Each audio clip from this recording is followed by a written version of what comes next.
Hey guys, in today's video I'm going to show you a few of the best chatbot practices that you can incorporate inside of your own chatbot builds. These three examples that I'm going to show you should be included inside of every single chatbot, no matter the niche that you're in.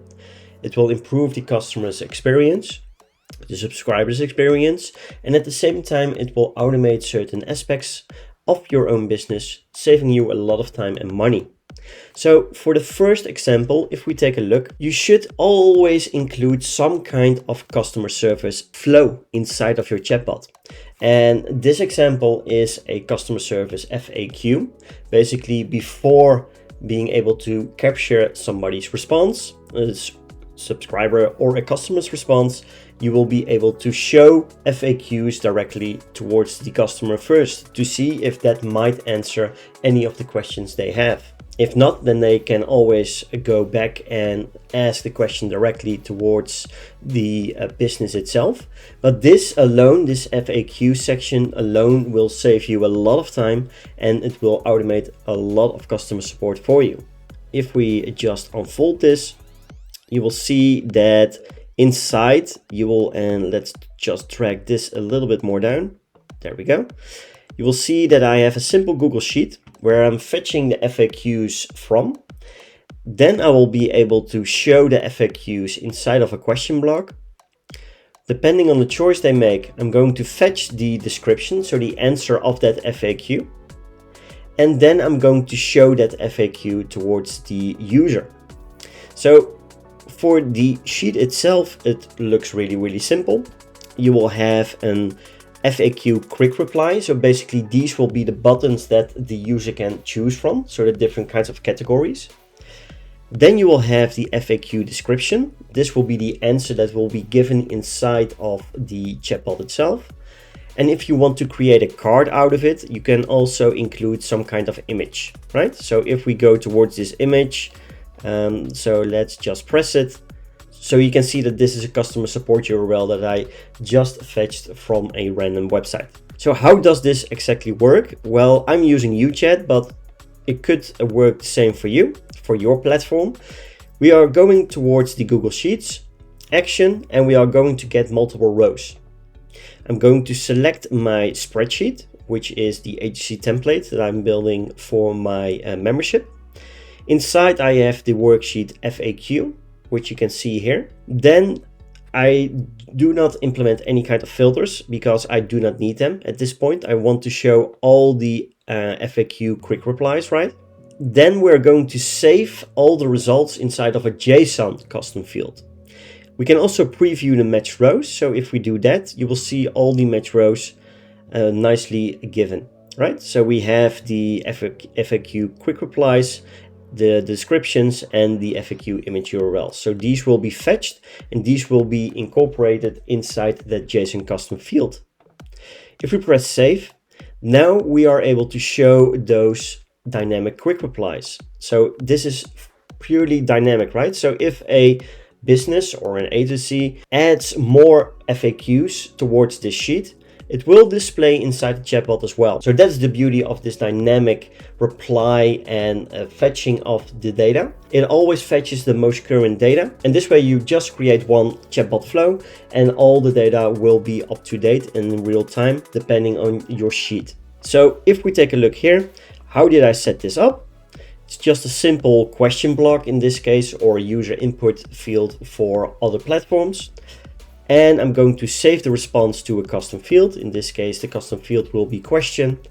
And now comes the beauty. So if we're going to delete this, we're going with a dynamic answer. We're going to choose the custom field that we saved the data on, which will be sample.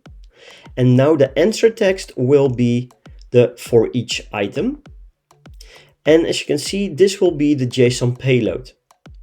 I'm going to show the topics. So I want to show these kinds of topics. So there would be the column FAQ quick reply. So we're going to choose this one. There we go. And we're going to save that same path inside the answer value. So as soon as a user chooses one of the quick replies, we're able to save that. So just going to repeat it, FAQ quick reply. There we go. And then save. Now, as soon as that is done, we can go with another Google Sheet where we are going to get a row from that same worksheet. So we're going to go with the get a row from Google Sheet, going with the ADC template, the worksheet. Now the filter will be, we're going to search inside the column FAQ quick reply. So this one. And it must match the question custom field because we saved the reply, the user's reply inside that custom field. And then we are only going to fetch the FAQ description, and we're going to save that in any custom field you'd like to. In my case, it will be response. And then we are going to the last step where we will give the reply to, right? So this way you will be able to dynamically show FAQs. So if you add or just delete any of the FAQs, it will show up in real time. So let's preview this step inside of Messenger. So let's preview the flow itself. Let's go with the preview from this step. You will see that the text block has been sent, the question block with the dynamic input. So I only have info on services and payment options. And if we take a look at the FAQ quick replies, you will see those options as well. If we, for example, say opening hours, and we give it an opening hour description. So if I am now saving this, so the sheet is saving, it states save to drive. And if I preview it now, you will see I will get a third option. So if I scroll to the right, you'll now see opening hours also being added towards the FAQ section. So how cool is this, that you're now just able to have a Google Sheet where you just put in all the data and it's dynamically updated inside the chatbot. No need to save things to bot fields or something like this, because that means that you will need to go inside the chatbot and update all the available information. Let's take a look if we are going with a certain option. Let's say info on services. You will see that the description will now be sent. So these are our services: chatbot build, social media management, and Facebook advertising. And the FAQ description inside the sheet displays the same thing. If we are going with another option, so let's say opening hours this time, it should grab that description only. So if we take a look, there we go. We're open from 9 to 5 on business days. So incorporating some kind of customer service flow, like an FAQ, will save your business or that of your clients a lot of time trying to manually reply to all those different kinds and commonly asked questions. Now, the second thing that I think that should be incorporated inside of chatbots is conversational based marketing. Chatbot builders treat the chatbots like it's an email, sending countless of messages, pinging the subscriber or the customer countless of times inside of Messenger or any other channel that you might use, which is not the point of a chatbot. A chatbot needs to be conversational, and you need to take a look at what channel you are interacting on. Nowadays you have different kinds of channels. It's not only Messenger anymore, but you have Telegram, you have SMS, you have voice, you have Instagram. So you have so many channels that you can implement chatbots on. So be sure that if you are reaching out inside of a chat app like Messenger, that you are focused on doing conversational based marketing. And what does that mean exactly? So if we take a look, it's basically just having a good interaction and conversation with your subscriber. So something like if they enter the chatbot for the first time, you're going to ask a simple question. Hey, first name, how are you doing today? You will give them a few options, or they can type something in, right?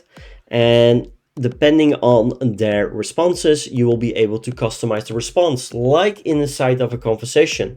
So if they say doing great, you will reply with great to hear that, could be better, sorry to hear that first name, but no, we are here for you. Not very well, then we can also customize that with, oh no, sorry to hear that first name, maybe this will help you make it a little bit better. And then just do something fun like giving a gift towards that subscriber. So how does this look like inside of Messenger, for example, again? So let's just preview this. And here you will have the different kinds of options, right? So if we just say doing great, or just say great and type it in, then the chatbot will be able to respond. And as you can see, great to hear that. If we go with another option, let's say the last one, not doing very well. So something like not very well. You will see that the chatbot comes up with a customized response like you would do inside of a conversation. So, oh no, sorry to hear that, Mark. Maybe this will help you to make it a little bit better. And then that GIF is being sent. As you can see, it's a customized response to a user's interaction inside the chatbot, like having a real conversation with that business. And this allows you to build a relationship with that subscriber, and the conversion rate at the end will be much better as well. So this is what I think needs to be incorporated inside of every single chatbot you are building. If we take another look, there's also something like permission-based marketing. And this is a huge conversion booster as well. So instead of forcing a user to choose the option that you want, you really give the user an option, either a simple yes or no, right? So in this example, let's unfold the folder again. I want to see if I can get the user's email. So I would like to make sure you are able to access lead magnet name. But to ensure this, I would like to send a backup by email. Is that okay with you? So instead of forcing and asking a users for email or asking another question and just forcing them one option, you will be able to convert better because now they have been given an option either to accept or deny, right? So basically the principle is the same. So for yes, you will continue and asking the email, and then you can proceed the flow like you want to. But you can also go with the no path. And if they do not want to give the email, just in this case, send them the lead magnet right there for them to download, right? And you could ask something like this in the future, again, like a follow-up message. Are you sure you don't want to have the backup? Or you can give them some kind of incentive to, again, get them inside of your email list. But if they do not want to, but always give them an option so they can choose whether or not to accept it. And this will be a huge conversion booster for you inside of every single chatbot that you are currently building and also the ones in the future. Not only for yourself, but if you're building for clients, incorporate permission-based marketing inside of that chatbot build. If you enjoyed this video, consider dropping a like because it will help me reach more people that I can help with these kinds of videos and incorporating the most interactive and engaging kind of marketing inside of their own business. If you want to be notified as soon as a new video goes live, do press that subscribe button and the bell notification to the right of it, because soon as a new video goes live, you will get a notification as well. Stay safe, take care, and talk soon.